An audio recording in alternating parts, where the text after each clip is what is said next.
Say it to the bus driver, you know. I'm a little grumpy today. And what people always say, it's these two things. I don't know where to point. Fear and anger. Those are the emotions that cause so much damage when they're to their extremes and they become unmanageable or they cause people distress. And people will do a lot to stop feeling fearful or to stop feeling angry. And that's one of the reasons why the PTSD among veterans is such a bad combination, because one of the things we know about post-traumatic stress disorder is that it interferes with your ability to assess threats.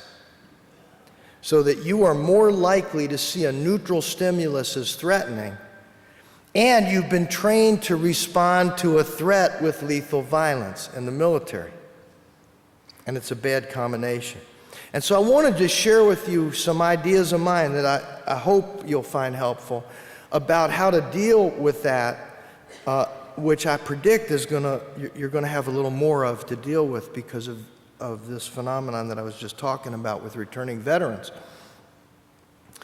So, first of all, assessing the immediate risk of violence or suicide, the Dvoskin test, which I should publish, the problem is it's only 2 words. So it's not going to be a very good book to me. But the best way to find out somebody's intentions is to ask them. And, you know, I use this example. Many of you are mental health professionals in the audience. When I started, my buddy Fred Fries and I were, you know, when we were kids in the business, it was relatively common that a mental health professional would talk to a depressed person and not ask them if they were suicidal. And you said, well, why not? Why wouldn't they ask that? And the answer was, they always say, well, I don't want to give them the idea. So it's kind of like this. It's like, hello, suicide hotline, can you hold? No, I'm just kidding. Suicide hotline, can I help you? It's like, well, yeah, I'm really sad and my kids spit in my hair and you know, I root for the Redskins won yesterday, but you know, my life's horrible, and well, have you thought about suicide? What a great idea!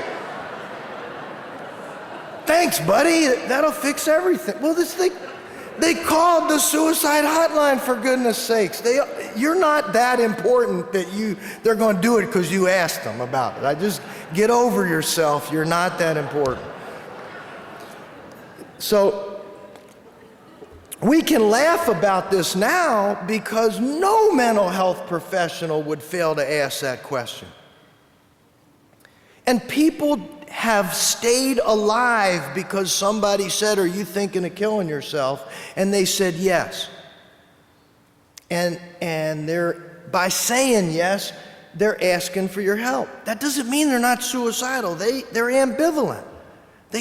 Part of them is like, the pain will stop if you die, and part of them is saying, well, yeah, but you know what, it might get better. Could you wait one more day? And they want you to help them. That's why they say yes when you ask them if they're suicidal.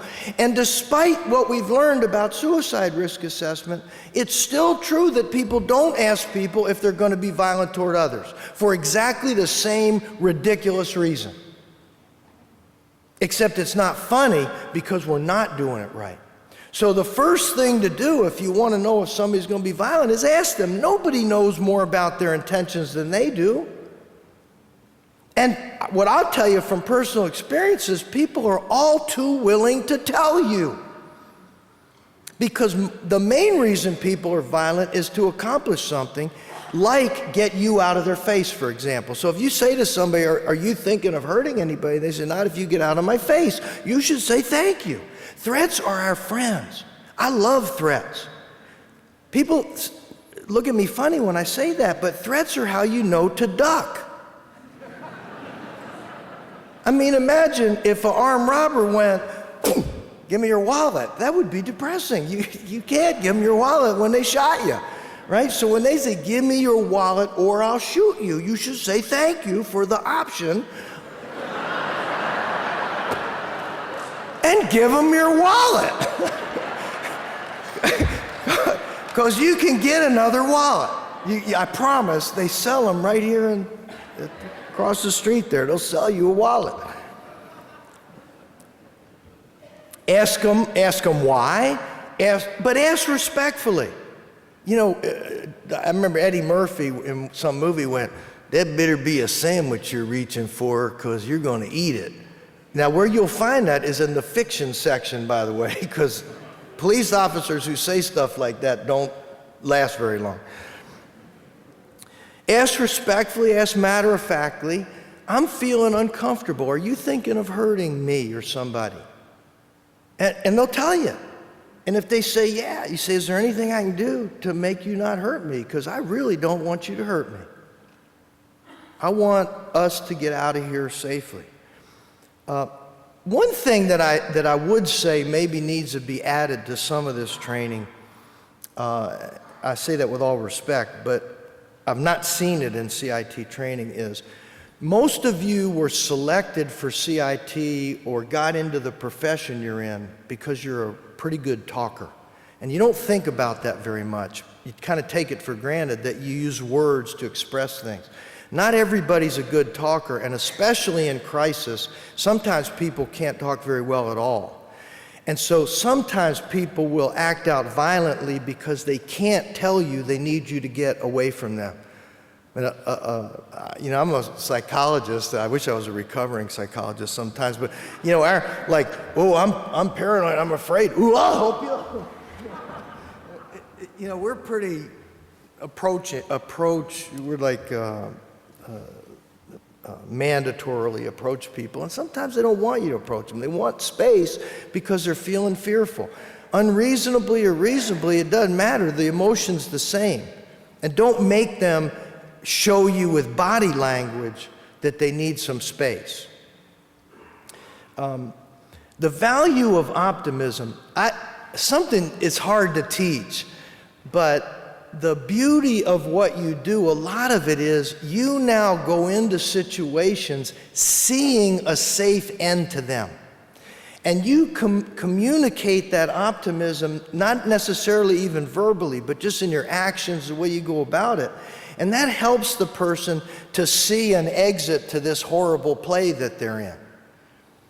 And sometimes when you're in a crisis, you don't see a successful end to it. So having somebody who's intervening with you, who has that optimism built in, and of all the gifts you bring to this job, I'm going to tell you, of all the gifts you bring, the one that matters more than everything else put together is hope. It is the thing that people in despair, in distress, in crisis have the least of and need the most. And you bring it with you every time you make a call. I use an example of sometimes when I'm teaching where there was a case in New York where a person was waving a sword in front of a church, and which actually happens relatively frequently in New York. And so I asked the audience, what would you see, if you saw it, and they said, well, you'd see a big crowd, and I go, where? And it's like pretty far away from him. I said, why do you think a person would do that? Scream obscenities and wave a sword? And eventually the audience says, well, they must be paranoid. And I go, well, let's just call it afraid, right? And so when you scream it is true that when you scream obscenities and wave a sword, you can try this at home if you don't believe me, people will stay farther away from you. And TV police officers, the stereotype of police officers, to walk up to that person and say, drop your sword or I'll shoot. Now, if you believe, as I do, that the reason the person's waving the sword is because they're fearful, what effect do you think "or I'll shoot" is going to have on somebody who's fearful? They're going to become more fearful and cling more tightly to their weapon. And what the cool officers say, people that have the gift walk up and they say, I got great news. You don't need your sword anymore. I have a gun. I'll make sure nobody hurts you. I will keep you safe. And so you become not the agent of coercion, but the agent of safety. And boy, aren't you going to get a better response than the stereotypical coercive orders. So threats by us have the danger of escalating the situation, and that's why de-escalation has become such an important part of what y'all do. The other piece of it is to remember that they want out of this as badly as you want them out of this. People generally don't enjoy being in a suicidal or homicidal crisis. It's a distressing, dismaying, despairing situation to be in. And so when you offer a way out, that's one of the reasons you have so much success. So prevention of crises or resolution of crises, in my opinion, is very likely to prevent violence. I don't need to tell you this one, but one of the worst things about police work is you're constantly being nudged by your sergeant to, how come you're still there? There's 8 more calls waiting for you. Most of what you do, speed is what you're supposed to do, but in your work, speed kills. And so sometimes being slow, but you already know that, so I'm not going to waste much time on that. And again, the more safe the subject can feel, the person that you're talking to can feel, the more safe you are and the more likely you are to do job 1, which is to end your shift safely and go home to your family. I want to say a brief word about one of my criticisms of psychology and psychiatry is we are pathology freaks. We have a whole book, I call it the Book of Insults. You may know it as the DSM. And I dare you to find anything in that book that you would want anybody to say about you. And we have a whole book of insults. But you know what? People that I'm dealing with, they're not just schizophrenic. When you become a schizophrenic, in the mental health professions, you often get totalized so that that's all you are anymore. So you're no longer a baseball player or a Marine veteran or a poet or a really good friend. You're just a schizophrenic. And so one of the things that I think it's useful to spend a moment on is protective factors. Not to think about why people use violence. I watch TV. I know why people use violence. They're taught to use it and they're frustrated and angry. But why don't they? Why don't people? Most people wake up, get frustrated, work hard, get a little enjoyment out of their day, eat breakfast, lunch, dinner, come home, watch TV, rot their brain, and go to bed, and they don't hurt anybody. And we don't think about why somebody in crisis, how have they managed to get this far without doing it, and what are those protective factors, both situational, supports, and their own strengths. Why now? What's changed now? Why are you thinking of killing yourself today, and yet yesterday you were in despair and you were courageous enough to get through it? How did you do that? To get them to think of the fact that they're still here as a victory and something that they should get to feel good about. What would help you to live another day or to not act on these violent impulses for another day? And again, it just reinforces this notion of the importance of hope as permeating everything that you do, because our enemy, folks, is despair. Despair is our enemy, and it always has been. When people commit acts of spectacular violence or suicide, first of all, an act of spectacular violence is suicidal, because even if they don't shoot themselves, which is often the case, their life is, as they know it, is over. So when somebody is in that stage where they're ready to act out with that extreme violence, they're announcing to the world that they believe that they have nothing to lose, that there's nothing left in their life but despair. Okay, I'm going to just spend a quick moment on cultural competence. and I may offend some people by accident, but it's not my intention. But cultural competence is a phrase I've never liked, because I used to work for the government, and you had to go to cultural competence training periodically. And to people like us, competence is like, here's your weapon, go learn how to use it, demonstrate that you can hit what you're aiming at, and now you're competent. Or for a psychologist, it's here's a body of information, read about it, take a test, now you know it, now you're competent, you get licensed, you get to be a psychologist or a social worker. I don't think you can do that with culture. I'm 60 years old, and I'm not even competent in my culture, I can assure you. In fact, I don't even exactly know what my culture is. But I'm never gonna, I'm gonna become competent in somebody else's culture in a 3-day seminar? All that does is create a false expectation that I understand them. One time I brought in these cultural competence trainers to one of my hospitals, because I'm always, I try to do the right thing.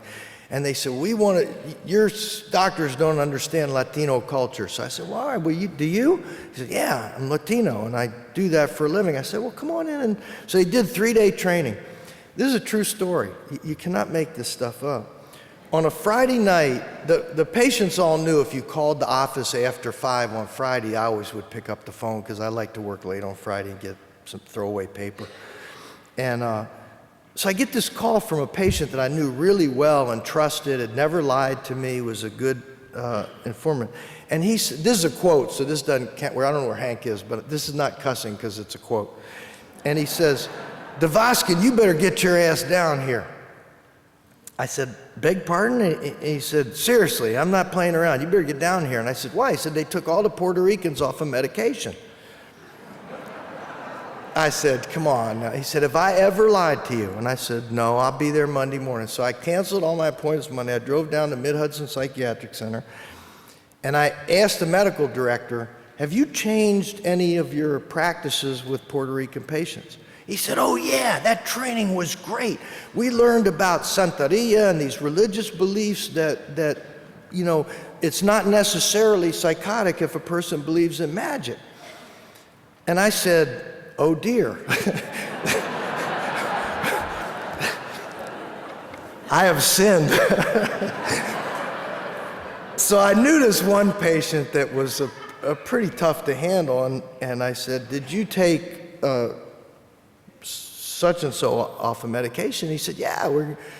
And I said, could you ask him to come up here? So we did a little impromptu case conference, and I'll call him Jose. He was a Latino patient, very psychotic for a really long time. He had a set of pretty odd delusions, and knew me. We knew each other very well for years. And I said, Jose, how you doing? He said, Doc, how's it going? And I said, it's going good. How are you doing? He said, oh, I'm great. I am great. I have never felt better in my whole life. And I said, do you still believe? And then I asked him about his delusion. And he said, of course, why wouldn't I believe? It's obviously the truth. Don't you? And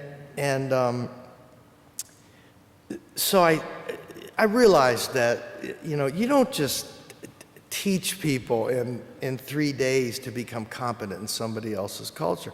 And so I said to Jose, I said, have you talked to your priest about these beliefs? And he said, oh, that's all we talk about. I said, what does he say? And he said, and I quote, he says, I'm crazy. So just because you learn a little bit about somebody's culture doesn't make you an expert. But culture is really important in a lot of ways. If you're talking to a subordinate and they're not looking at you, it's important to know if in their culture that's a sign of respect and deference, or if it's in their culture, it's flipping you the bird. And it depends.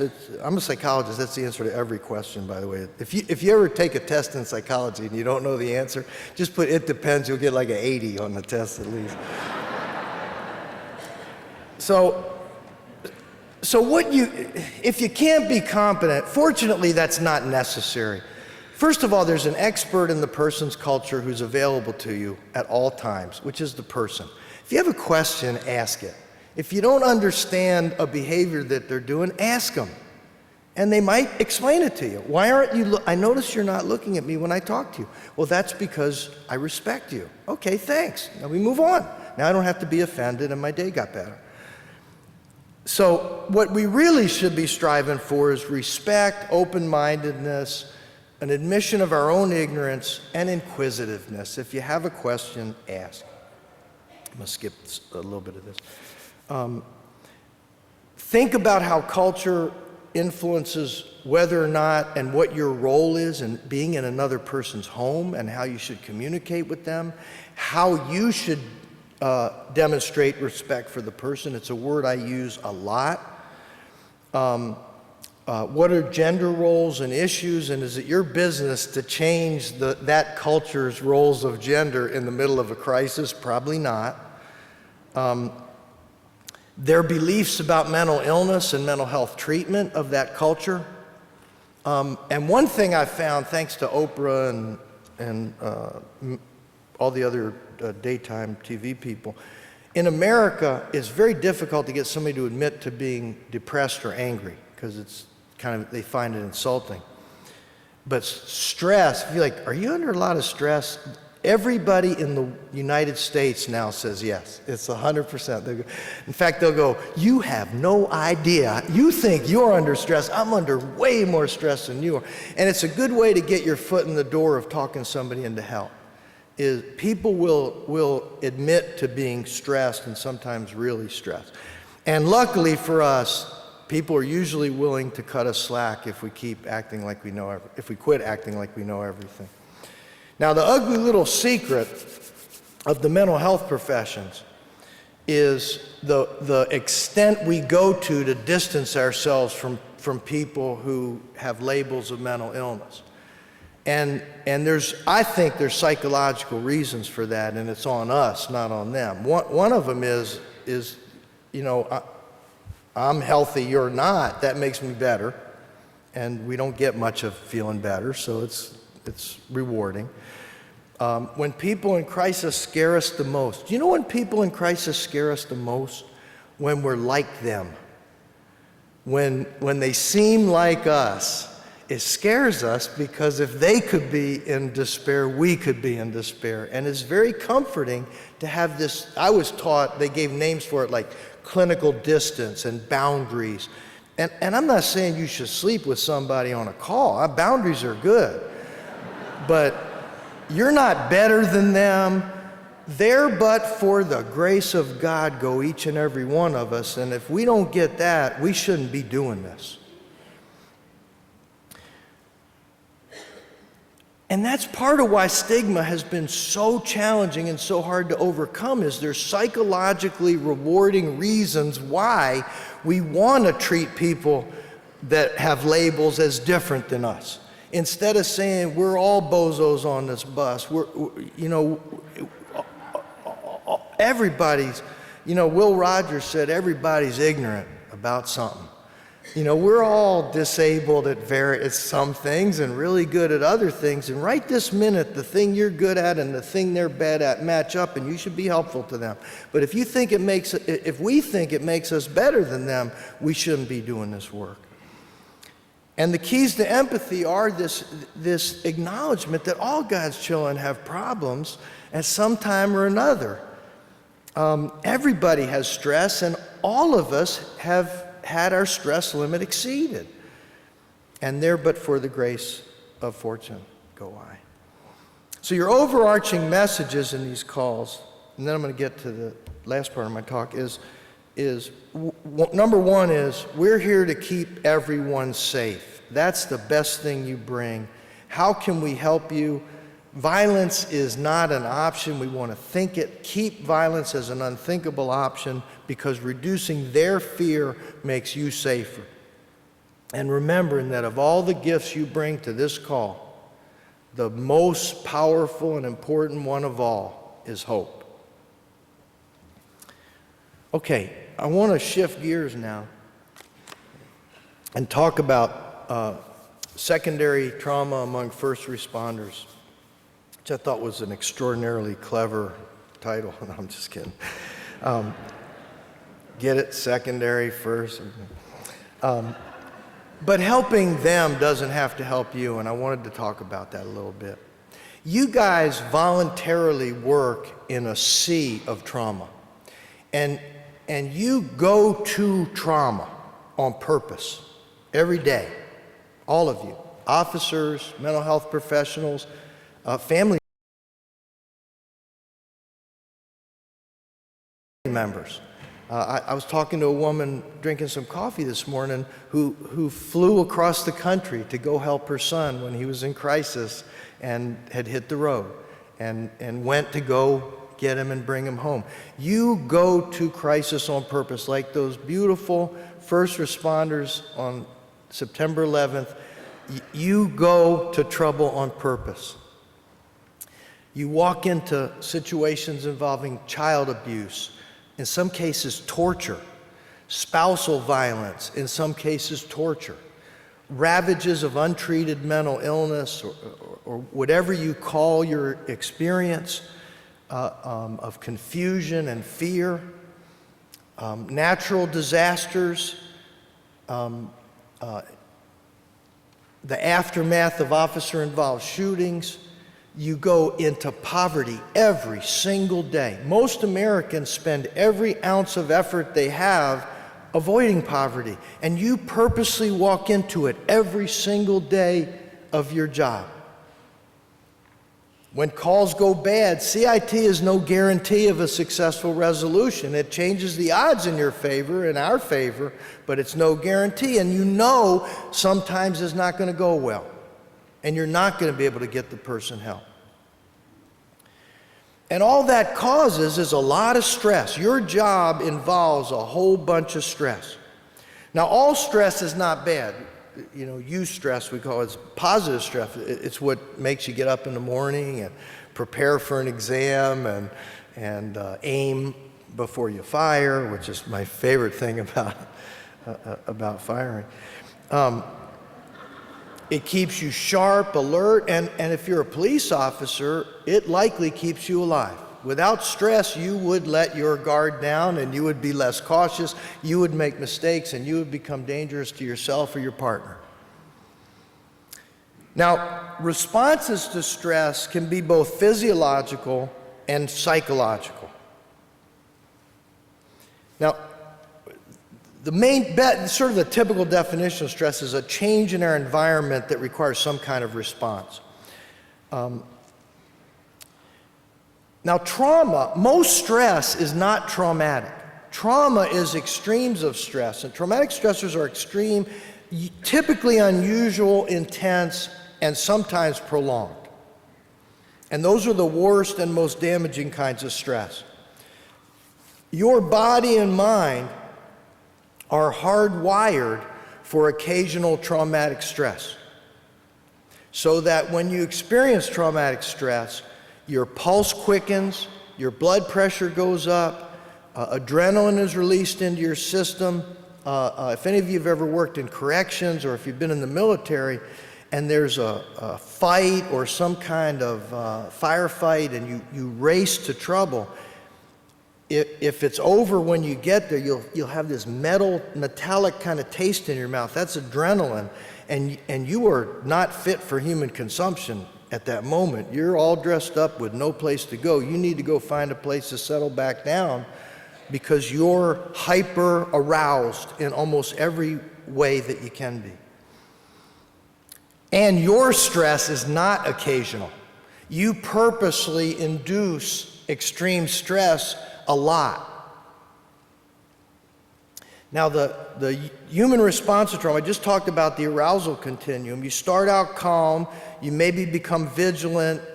When the threat becomes more severe, you can reach a state of alarm, and eventually terror, which is when your decision-making abilities are the most impaired, and theirs are the most impaired.